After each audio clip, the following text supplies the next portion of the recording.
queridos! Que saudade dos nossos encontros presenciais.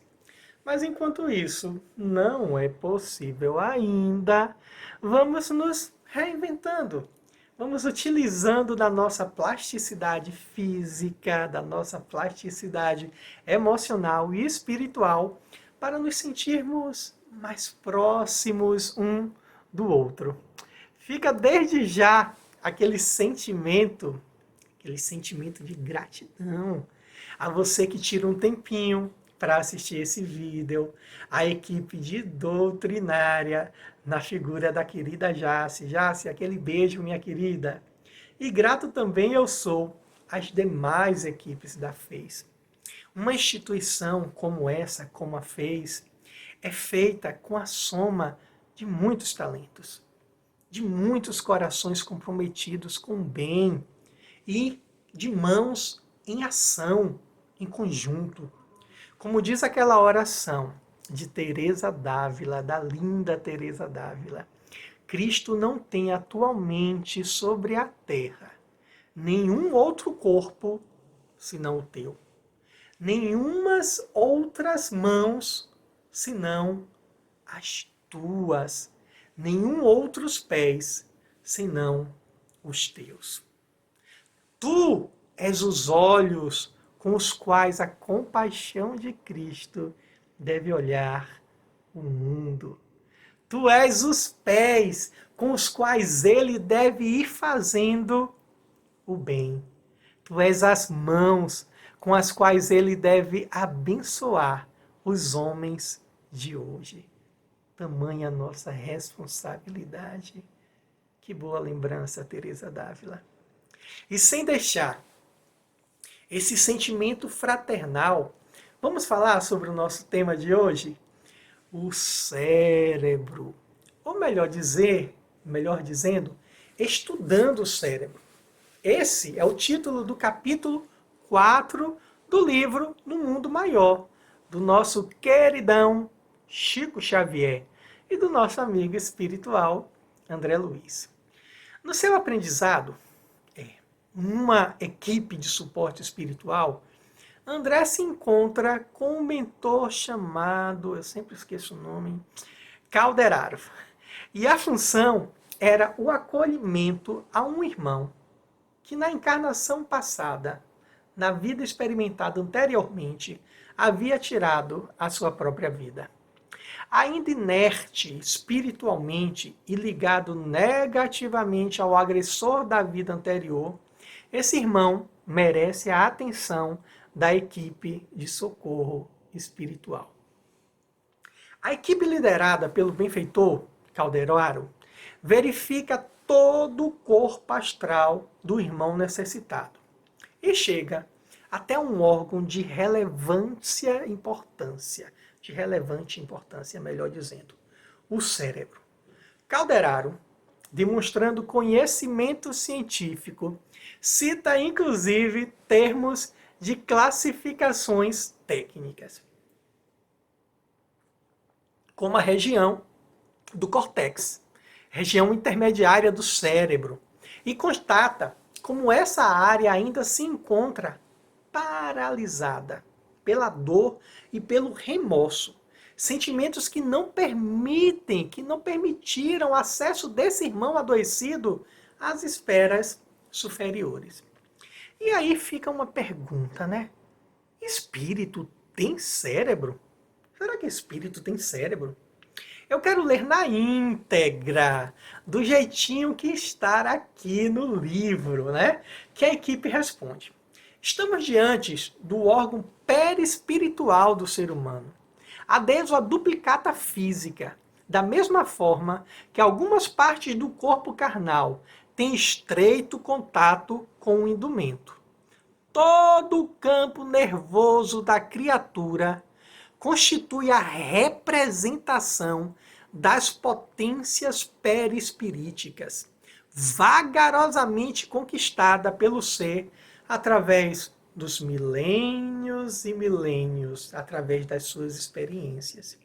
Fica claro que sim, perispiritualmente temos um órgão correspondente ao cérebro.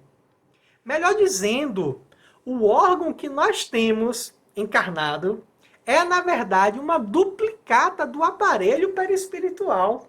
Que legal, né? Que foi evoluindo com o passar das nossas experiências e vivências. Que sabedoria, né? Que coisa boa saber que é uma duplicata e que é resultante da nossa evolução. Sua relevância é primordial, sua importância é majestosa. Nesse exato momento, agorinha mesmo, que eu estou falando com vocês, várias correntes elétricas estão passando por dentro da nossa cabeça. O simples fato de você, preste atenção, estar ouvindo a minha voz e estar vendo esse vídeo, já gera uma tempestade de correntes elétricas que resultam em pensamentos, em emoções e também em consciência, em razão. O que temo, perdão, dentro da nossa cachola, dentro da nossa cabeça, é um órgão de grande complexidade. A sua composição é única no nosso planeta. Essas correntes elétricas se interagem e produzem toda a nossa experiência com o mundo. Toda forma de experiência que nós temos desde pequenininhos. Espiritamente, eu posso até deduzir que se os espíritos são os seres inteligentes da criação, o cérebro é o órgão responsável pela manifestação desse espírito. O cérebro é a ferramenta divina desenvolvida ao longo dos milênios para a manifestação desse ser inteligente. Puxa vida. Uma aguinha para hidratar. Mas e fisicamente falando, hein, Fabrício? O que realmente é o cérebro? Pesando cerca de 1,5 kg, são 1,5 kg, e demandando quase 20% de toda a energia produzida pelo corpo, pelo nosso corpo, esse órgão é formado por cerca de 86 bilhões de neurônios. E cada um desses neurônios pode formar 10.000 conexões com um dos seus irmãozinhos, com os outros neurônios. É coisa pra caramba, não é? Imagine as descargas elétricas que acontecem em todas essas conexões. Algumas partes do nosso cérebro, nessa divisão, nessa classificação, são especializadas em algumas coisas, em algumas funções bem específicas. Embora na prática mesmo, tudo funciona como se fosse uma grande orquestra, trabalhando de forma integrada. Pensemos assim. A gente pode classificar o cérebro como se fosse uma grande empresa. A empresa se divide em vários setores especializados. Mas o bom funcionamento mesmo dessa empresa depende de uma sincronização e de uma harmonia entre todos os setores. Aqui não tem como o marketing brigar com o financeiro, o administrativo brigar com a logística. Tudo tem que funcionar em harmonia. Acontece, né, que uma parte desse cérebro pode trabalhar com várias funções afins. Então acaba um também influenciando no outro, né? Um acaba colaborando com a função do outro, embora cada um seja específico mais naquela área. Já existem estudos sobre as partes do cérebro e suas funções. Mas como euzinho aqui não sou neurocientista, nem mesmo sou da área de saúde tradicional, estou me ousando, né? Falando coisas técnicas, né? Eu vou trazer uma classificação que eu achei mais simples e que atende à minha expectativa para a palestra de hoje. Embora seja simples, eu gosto dessa classificação, pois ela se aproxima da visão evolutiva espiritual desse órgão. Ela classifica o cérebro como uma grande cebola. Uma cebola. Que há várias camadas, né? A cebola não tem suas camadas. À medida que nós fomos evoluindo nesses milhares e milhares de anos, o cérebro foi desenvolvendo-se.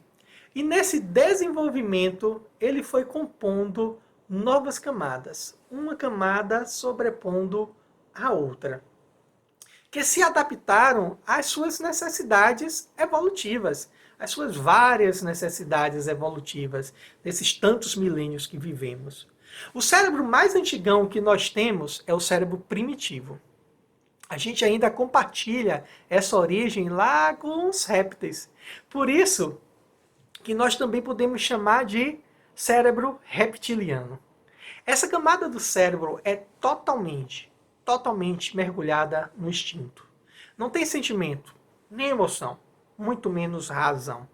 Ele é responsável por todas as funções vitais: alimentação, reprodução, respiração, e cuida de todo o equilíbrio fisiológico.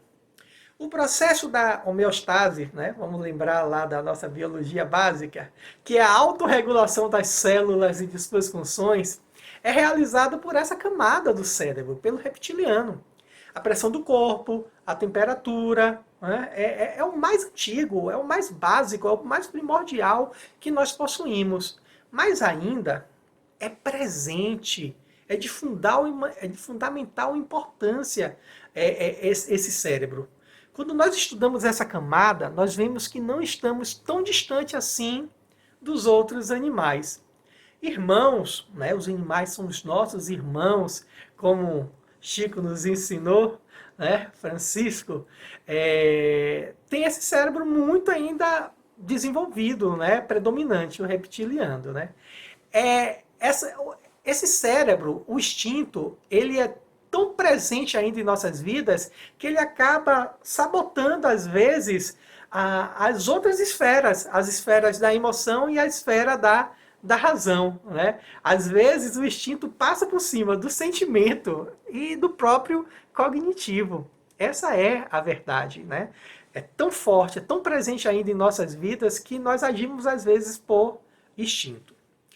Mas com essas novas experiências, né, individuais que nós fomos vivendo espiritualmente falando, né, já que o progresso é uma lei espiritual, o progresso está no nosso DNA da criação, essa ferramenta perispiritual, o cérebro, ela foi sendo remodelada. Essa ferramenta foi adaptada, readaptada para esse caminhar contínuo do espírito. Então, surgem os sentimentos, surgem as emoções e uma forma diferenciada de nos relacionarmos com o outro e também com nós próprios, né? Com os nossos próprios eventos da vida. No plano físico, nós classificamos essa camada como cérebro emocional, aquilo que também é chamado de sistema límbico. Sua função aqui no plano terreno será justamente gerenciar nossas emoções, administrar nossos sentimentos, prazeres. E como terapeuta, né, terapeuta transpessoal, eu verifico que uma quantidade grande das ferramentas, das demandas do nosso comportamento humano, né, uma quantidade das demandas do nosso comportamento humano está relacionado a essa camada emocional. Nós vivemos em um mar psíquico de emoções boas e ruins. E antes que eu me esqueça, é bom lembrar que mesmo algumas emoções que são tidas como negativas, às vezes atuam favoravelmente no contexto geral. Né? Mesmo tendo um aspecto negativo, ela vem ter um reflexo positivo, analisando de uma forma geral. É o caso do medo, essa emoção que nasce da lei espiritual de conservação, onde nós somos convidados, né, pelo medo a nos afastar daquilo que nos oferece algum risco. Eu lembro uma vez que eu atendia uma querida cliente, uma fofa, uma pessoa maravilhosa no consultório. E o meu consultório ficava na Pituba. E uma das suas demandas era o medo. Segundo ela era uma pessoa medrosa. Então eu pedi para ela relatar como é que esse medo se manifestava. Como é que ela reagia a isso? Me dá um exemplo, né? Então ela relatou assim, ó, Fabrício, quando eu chego aqui para ser atendida na consulta, já é noite. Eu estaciono o carro na rua, eu guardo meu celular, boto no bolso ou na bolsa, seguro minha bolsa perto do corpo, olho para os lados para ver se eu não estou sendo seguida por alguma pessoa, né? Que se não tem nada estranho, e eu venho andando bem rapidinho até chegar no prédio do consultório. Aí eu olhei assim, acolhi, claro, né, a observação dela e perguntei: o que é que você está vendo de errado nisso que você me relatou, hein? Aí ela olhou assim: Fabrício, eu não queria ser medrosa assim, eu queria vir tranquila, né? Sair do carro tranquila. Aí eu fiz uma provocação. Que orientação é que você daria a uma pessoa conhecida sua que precisa atender uma demanda na rua, né? E tem justamente essas características. É mulher, está sozinha, tem mais de 60 anos, está num dos bairros de Salvador famoso por assaltos e já é noite. Ela olhou assim e falou: visto assim, até que eu sou um pouquinho corajosa, não é, Fabrício? Eu tô vendo que até que eu sou corajosa. Aí eu dei um sorriso, a gente gargalhou muito junto, né?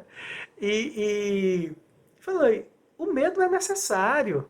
O problema não está em ter medo, não é? Vamos analisar. Essa emoção, esse sentimento é necessário. O problema está na intensidade, na frequência, na cristalização dessa emoção que paralisa o nosso caminhar. Ou ainda, quando a gente vive um medo ilusório, que verdadeiramente não existe, numa distorção das nossas próprias percepções. A gente experimenta um medo em situação que não nos oferece real risco. Aí sim precisa de um acolhimento, de um direcionamento diferente. Ainda falando, né, desse núcleo das emoções, dessa camada dos sentimentos, vejamos aspectos das nossas relações interpessoais. Nossa relação com amigos, parentes, esposa, né, colegas de trabalho, enfim, toda essa variedade de relacionamentos.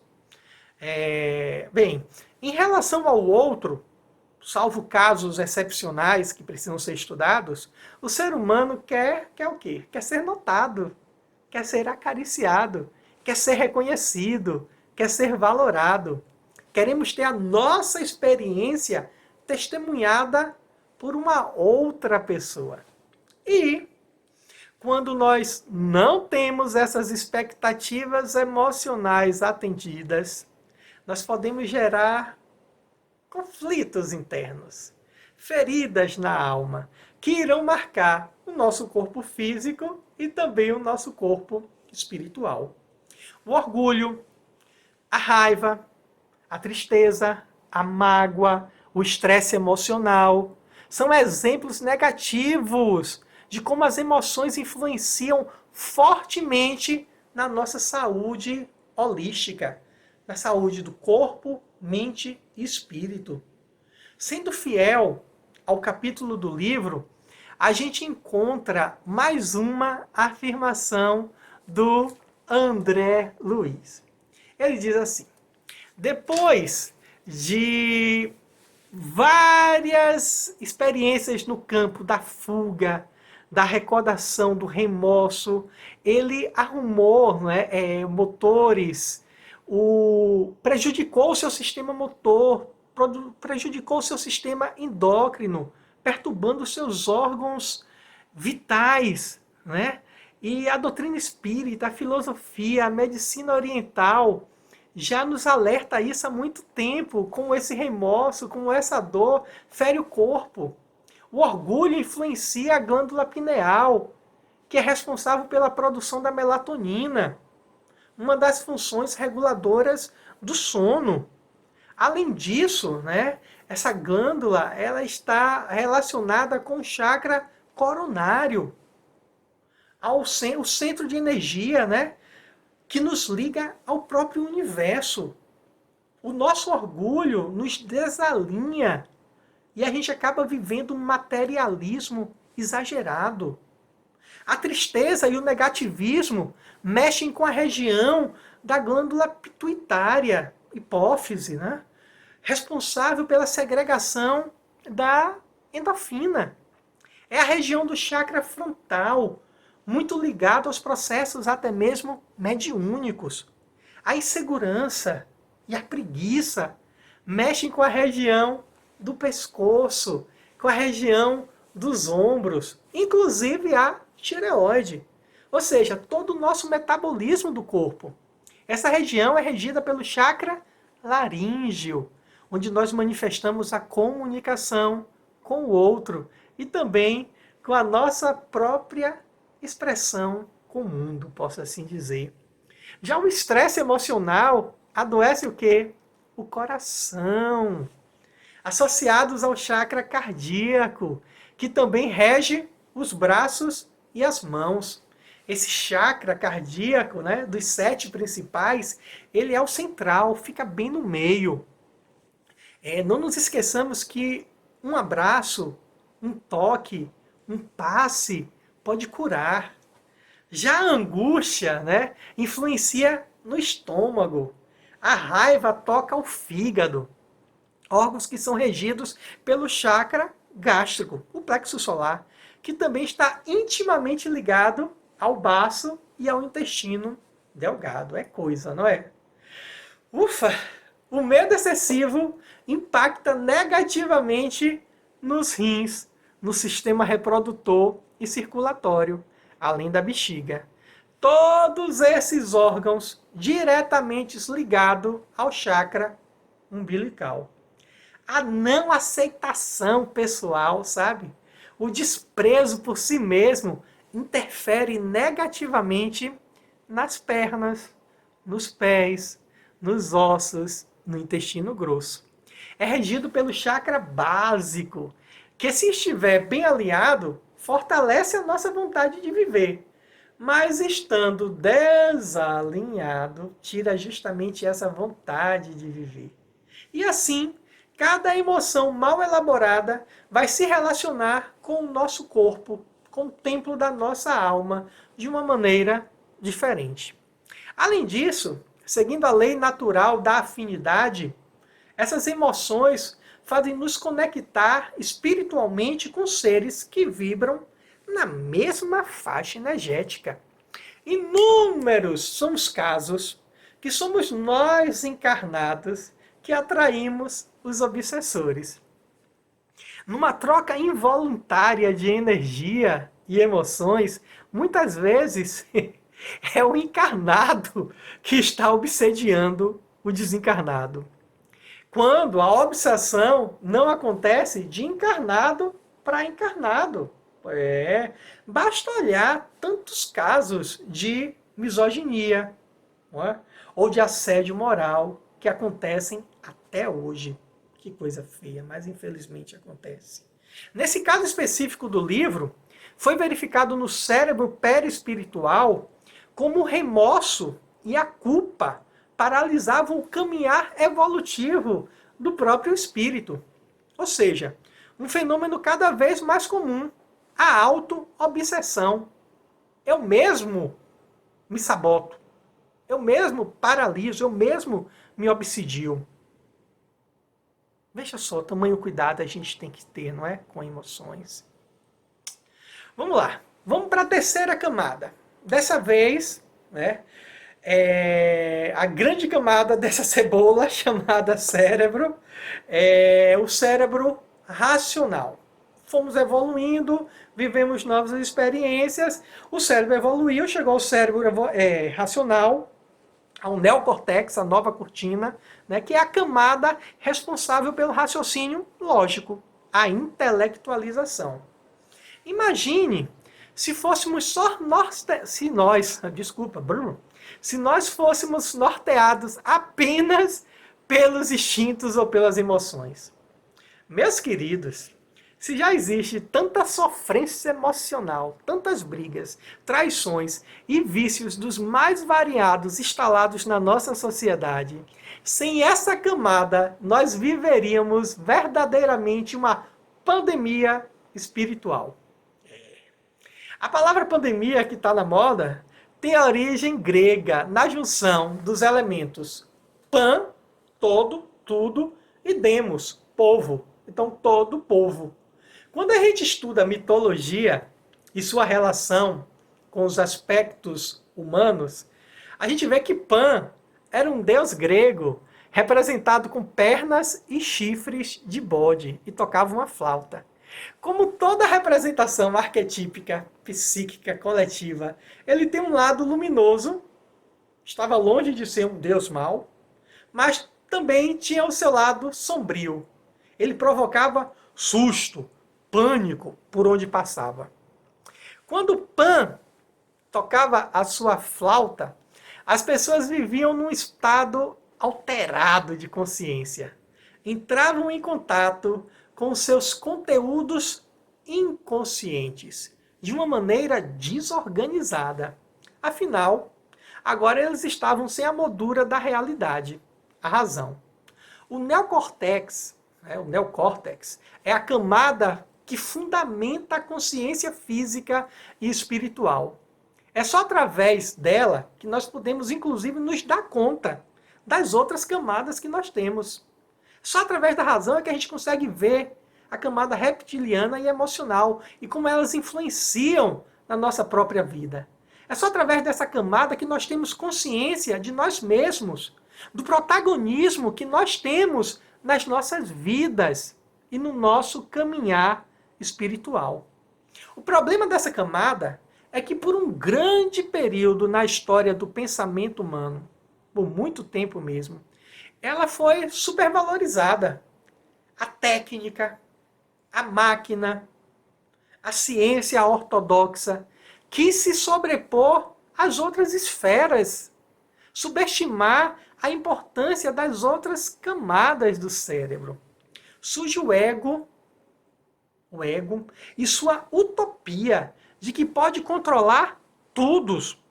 E nessa tentativa de ser o senhor de tudo, de ser o senhor do tempo, ser o senhor da vida, nessas nossas tentativas frustradas de controlar a própria vida, nós esquecemos de uma verdade espiritual. A única coisa intransitória no universo é a própria transitoriedade das coisas. O controle é uma ilusão do ego.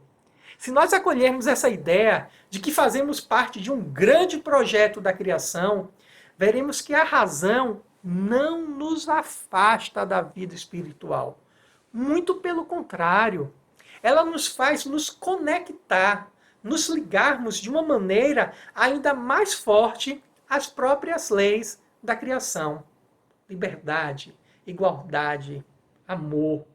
Grandes pensadores espíritas já nos falavam da fé raciocinada, dessa junção. Olha que beleza, né? Da necessidade constante de estudarmos, de ampliarmos nossa visão de mundo. É nossa tarefa heróica entender nossa pluralidade divina, instinto, emoção e razão.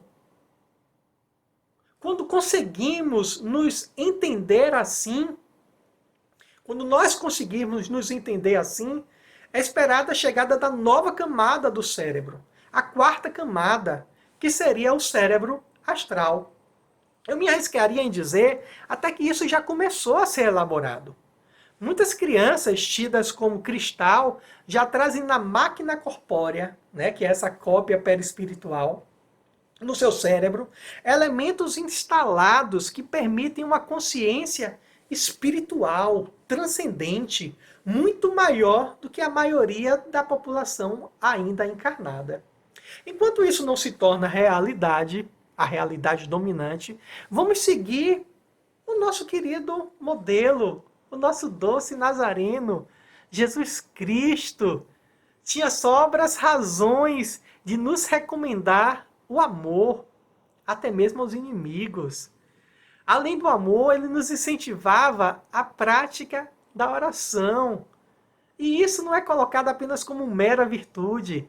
e sim como um princípio prático para a liberação do ser. É a fórmula medicamentosa para o progresso da nossa alma. É o mapa para alcançarmos a nossa amplitude espiritual. Amar e orar. Ele sabia o benefício que esse grande sentimento, o amor, é capaz de fazer em nossas vidas e na vida dos outros. Ele sabia a miríade de benesses que essa ação, a oração, era capaz de nos favorecer. Mas a gente se sabota. A gente fica procurando fórmulas mais difíceis para o nosso progresso espiritual, quando na verdade já temos tudo tão pertinho de nós. Então, meus queridos, como mensagem final para o progresso do nosso cérebro fica: vamos orar e vamos amar, vamos fazer aquilo que já está ao nosso alcance. Eu deixo aqui o meu abraço virtual e uma oração, seguindo a esse ensinamento do Cristo, que nos diz assim: que a estrada se abra à vossa frente, que o vento sopre levemente em suas costas, que o sol brilhe morno e suave em suas faces, que a chuva caia mansamente em seus campos, e até que a gente possa se encontrar fisicamente e fazer aquela troca gostosa de energia presencial, o nosso grandioso Deus nos guarde e nos proteja na palmas de suas mãos. Obrigado, meus queridos. Um cheiro, um abraço. Fiquem bem.